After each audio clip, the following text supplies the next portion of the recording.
We last left off following Jenna and her last day alive, where she had just left the house running towards the riverbed area to go for a run.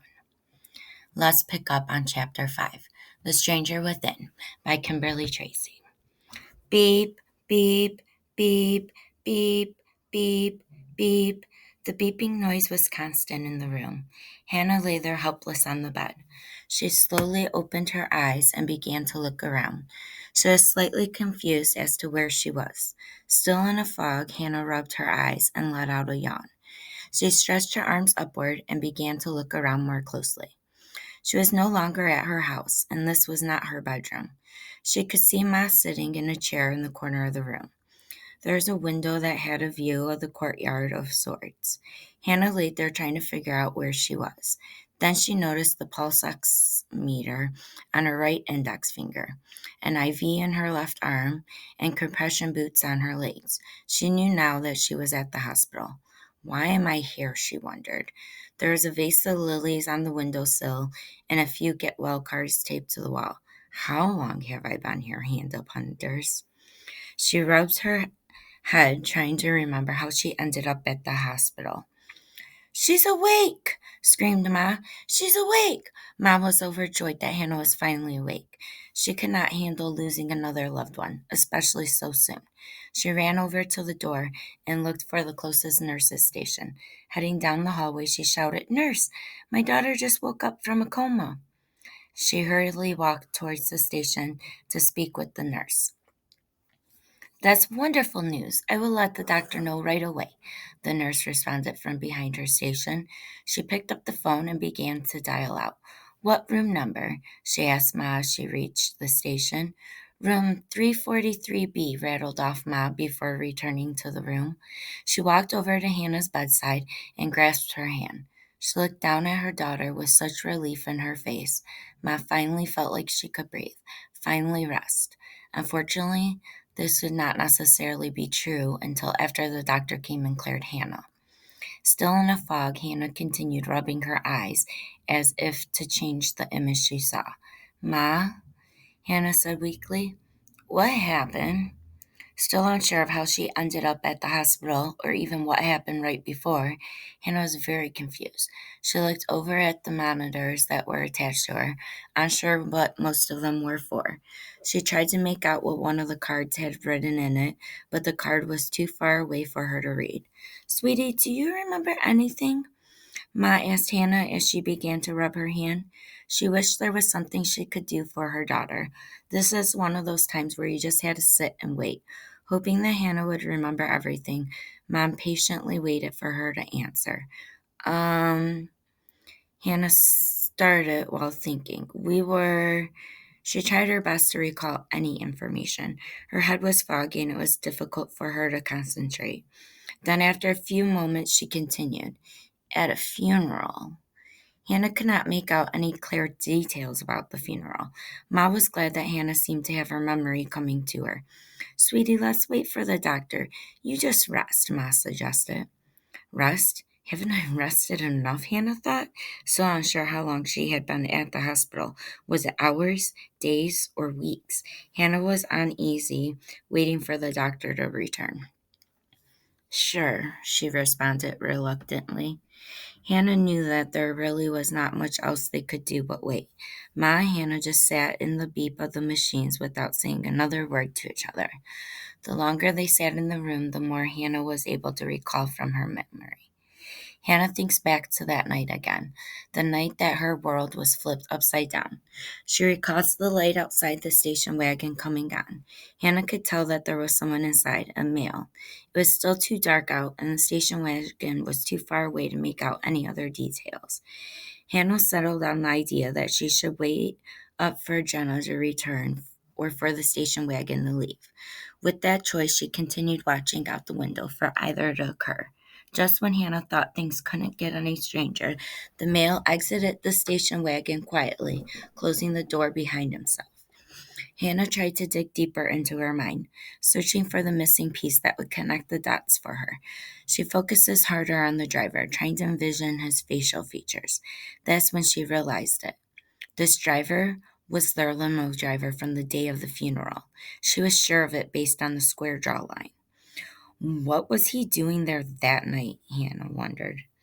Good afternoon, I'm Dr. Sanchez.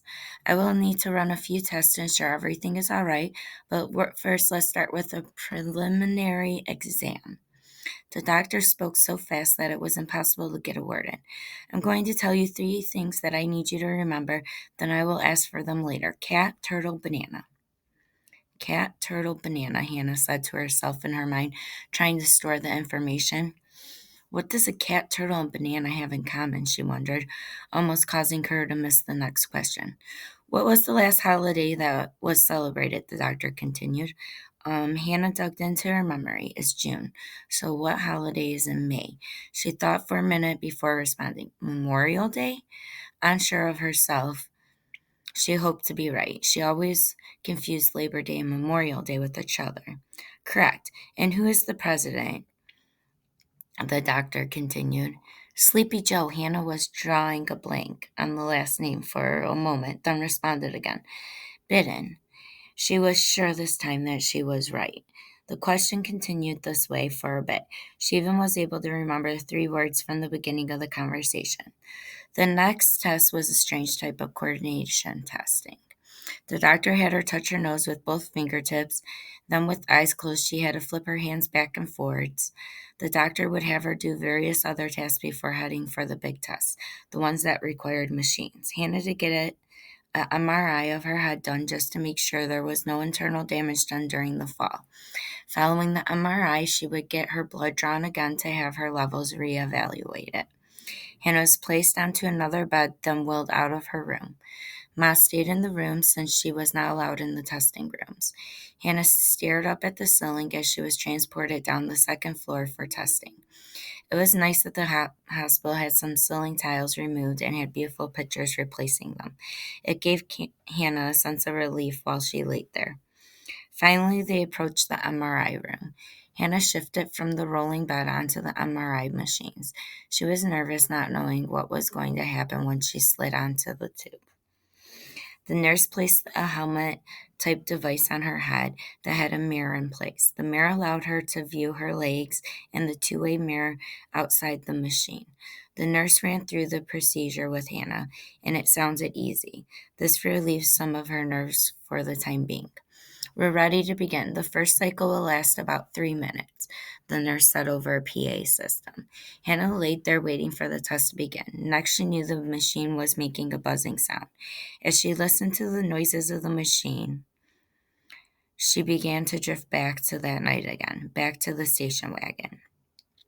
From the window, Hannah watched as the station wagon's interior light came on.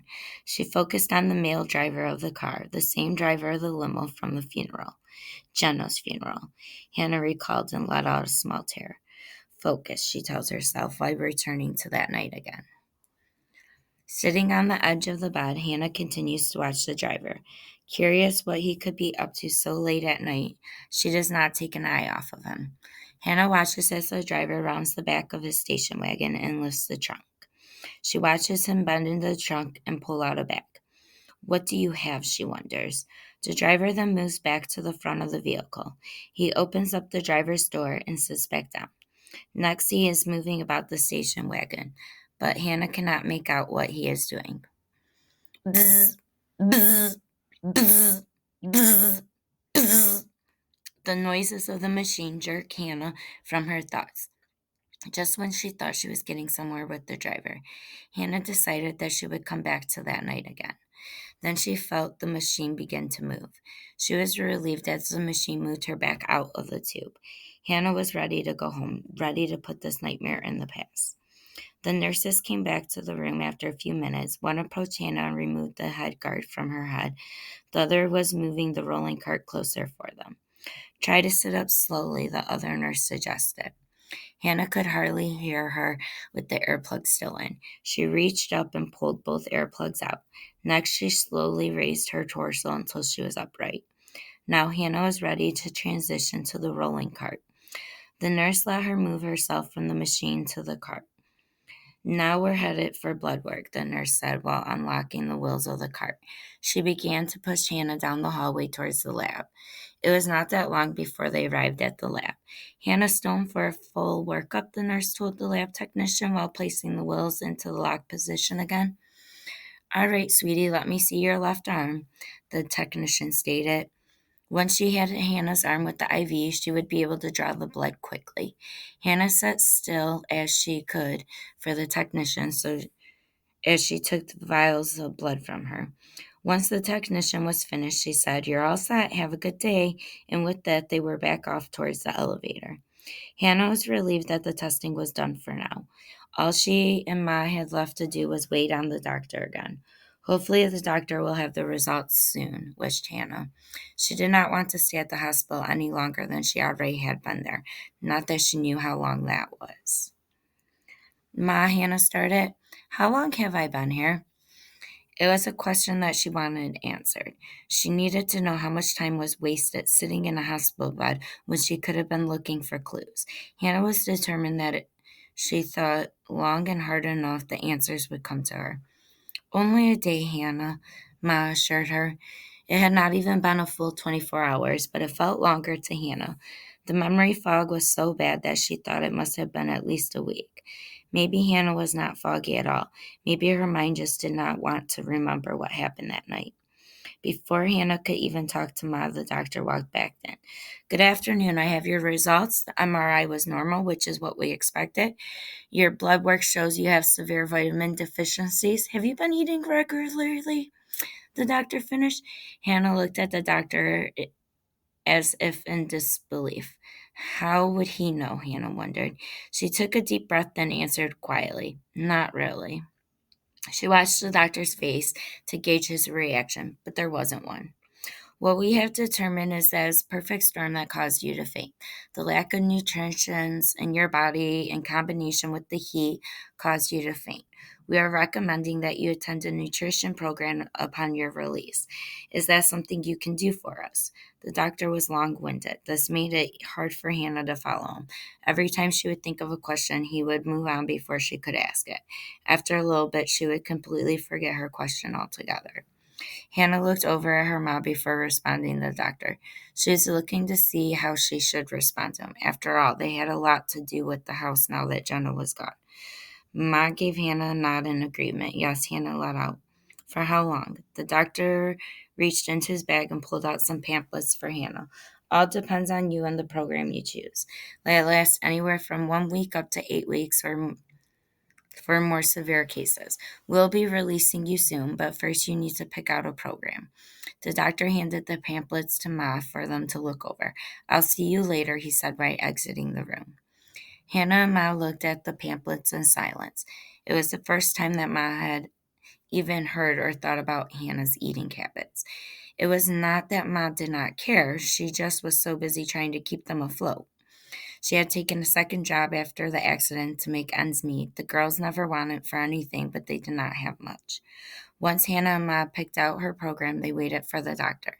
Hannah chose to do an outpatient program that would let her sleep at home. The program would last 2 weeks as long as she stuck to the guidelines. Luckily for Hannah, the program would not start right away, so she would have time to search for clues. "Good afternoon again," Dr. Sanchez said while entering the room. "We have your discharge papers all set for you. Your program will start a week from Monday. Try to get plenty of rest and fluids in the meantime. Take care." As quickly as he came into the room, the doctor left the room. Hannah moved into the wheelchair with help from her ma.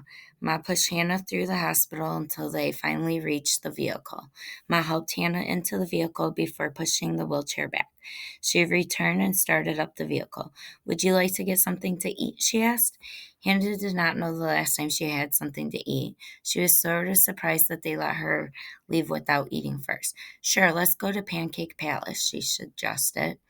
It was a local restaurant that only served pancakes and drinks, no sides. Hannah and Jenna would sometimes eat there before school when they were younger. "Sure, if that's what you want, sweetie," Ma responded by putting her turn signal on. She waited to make sure Hannah had something to eat before heading back to the house. Ma headed down the roads towards Pancake Palace as Hannah stared out the window. Hannah tries to bring herself back to that night again. She digs into her memory, recalling Jenna's conversation with her, recalling Jenna running out of the house after getting upset with her, recalling the driver leaving the station wagon and getting a bag. Hannah focuses on the bag, trying to remember a size, type, or any detail about it, digging deeper into her memory, trying to clear the haze from that night. She remembers. It was a Nike backpack that he held. She continued thinking about the bag. What could have been in there, Hannah wonders. Many things could fit into a backpack. A weapon, for example, or possibly just a change of clothes. Either way, not knowing what was in the bag was driving her mad. It could be the one piece of the puzzle that is missing. Hannah continues looking out her bedroom window, watching the man in the station wagon, trying to see if she can tell what he is doing in the vehicle. Watching the man move his body downward, then set something in the passenger seat. He repeats this motion one more time as Hannah watches. What is he putting on that seat, she ponders. Is he collecting something from under the driver's seat? With more questions than answers, Hannah thinks harder about that night. Sweetie, we're here, Ma says, while putting the vehicle in park. Hannah must have been deep in thought because she missed the whole drive to Pancake Palace. She could hear the grumbling in her stomach, begging for food. Hannah knew that she needed to eat something soon. All right, let's eat, she responded while taking off her seatbelt. Ma and Hannah exited the vehicle and headed into dinner. It was to see it was to seat yourself, so they found an empty booth to sit at.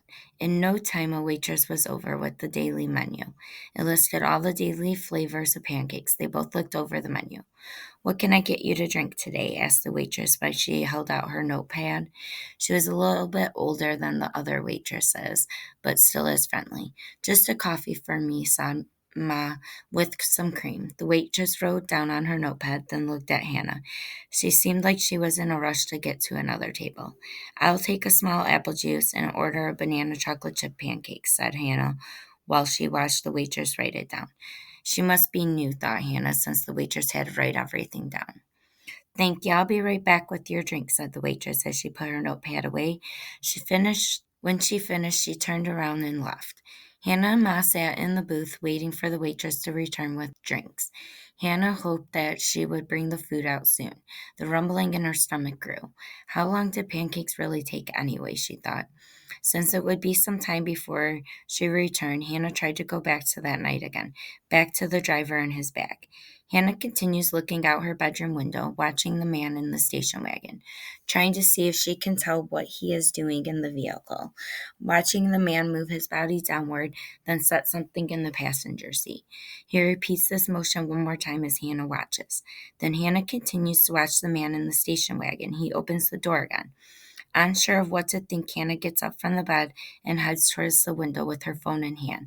The man gets out of the station wagon without the bag and walks towards a tree nearby him. Hannah watches as he begins to lean against the tree. Is he stretching, she wonders?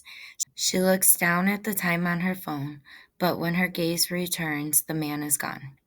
Here you go, the waitress says, while setting Hannah's plate down in front of her.